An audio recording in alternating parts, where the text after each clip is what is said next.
When you and I first came into the world, however many years ago, we came in a very selfish way. Because as babies, we want what we wanted. You better get it right now, or I will scream no matter what. A very selfish attitude. And of course, they're babies, and we understand that. That's the way we come into the world. And as we grow and become little boys and little girls, it gets a bit better. But not that much better. They still want what they want. Take me here, take me there, buy me this, do me. And it's all about me. And having that kind of very selfish attitude. They want to do what they want to do. And you just, again, you better just go along or they're going to be nasty and all sorts of things like that. They get to be teenagers, and it's a little bit better. But it's my life. I can do with it what I want. All sorts of things like that. And our society pushes that. I remember seeing a picture on a highway in California, and it said it was really it was a pro-abortion poster, but it said, "My life, my death, my way." And that's our society. And it just comes over and over again. So when we hear this gospel of Jesus about forgiveness, 77 times to forgive our brother. And if you have two brothers, that's 154. And you have to live the gospel every day. So, 70, 80 times a day we should be forgiving. That's what Jesus is telling us, and a whole different thing. But that's hard. That's kind of goes against a natural way of living, because we are so guarded within ourselves. We play favorites. We only hang around with people that we like, have the same tastes, and the heck with the other people. It happens like that a lot. And so when we have this idea of Jesus being a forgiving, merciful God, it's kind of hard. But Monsignor, we have our groups and we really feel safe there. Well, safe and safety are, you have to have some of that, but we really overdo it. We worship a God who did not live safely. He did not. And he expects us not to be too worried about safety. Pick up your cross and follow me. That's not a real kind of safe thing, Look on the cross. That's not very safe. But that's the God we have. And he asks us to live like that. And so we get reluctant if something doesn't go our way, even as adults. So what can we do about that? How do we make that change? Well, we heard it a lot in that second reading from St. Paul. By the way, that's something you should be reading every day this week. It's chapter 14, 7-9. And it's right near the end of the letter to the Romans, his most high theological letter that he actually wrote. To actually do something about this and how to do that. How to change just the way we act. And to increase the real ability of a great, great life.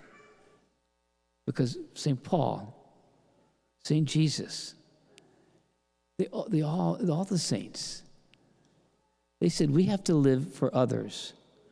Our lives are not our own. We have to learn and pray and do spiritual warfare to get to that point.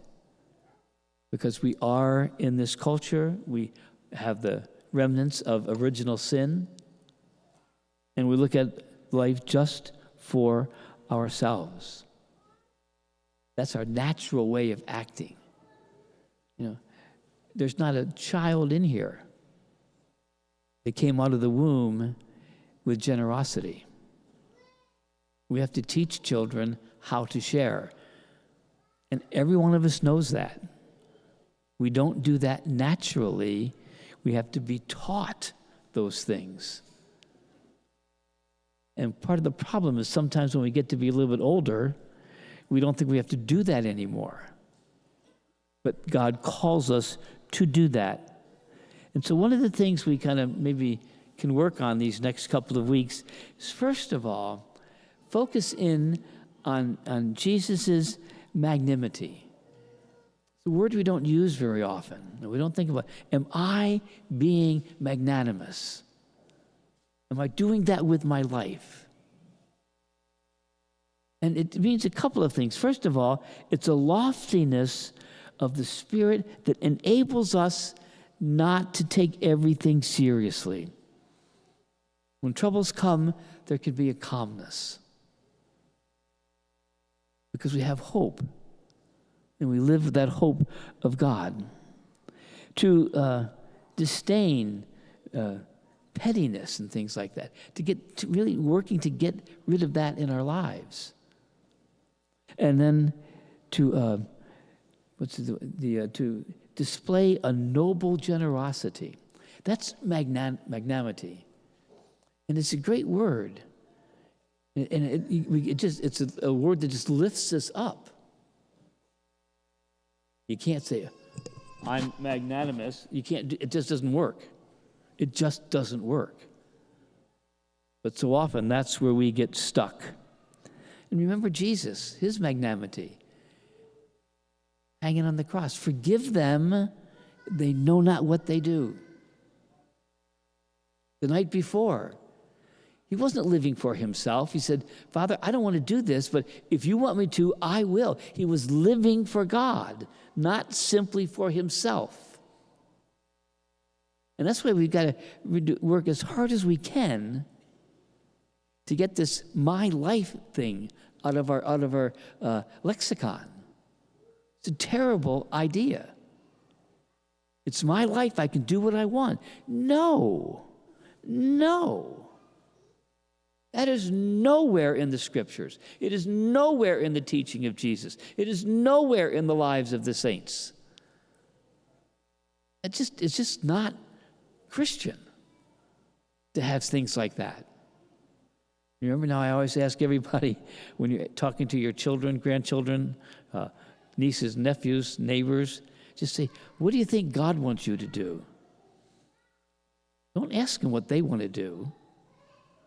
What do you think God wants you to do? And, to change the focus, the way we're looking at things. To live for God, because our lives are not our own. Our lives, first of all, belong to God. That's why things like suicide can never be tolerated morally, because it's not my life. God owns my life. Nobody else. I don't even own it. He brought me into this world, yes. But it's not my life. It's God's life. And how we live with that. And that's why St. Paul says, brothers and sisters, none of us lives for ourselves, and no one dies for oneself. We do that for God. We don't tolerate other people. We serve them. That's what Jesus did. And it's counterculture. It's not what we see around us in the world. We have to be the exemplars of that kind of living. That's what God calls us to. Because he's sending you, not just me. He's sending each of you to live for him, to bring that goodness. And, this that little part of St. Paul's letter, it really hits the bullseye. It's almost, you can encapsulate the whole New Testament with that kind of teaching. It's not just going along, it's thriving. It's striving. It's wonderful. It's a wonderful life. Listen to Bishop Sheen. I grew up on that. It's a wonderful life. Over and over again. But we get so tied down in the mess of our society. We have to be agents of change. To live for God. To live for one another. To live to share our lives. And when we do that, when we get to the point where we are truly living for God, living for others, putting myself behind, then we will really live. Then there will be joy and hope and wonder and all kinds of things. Because that's what God promised. And God always keeps his promises.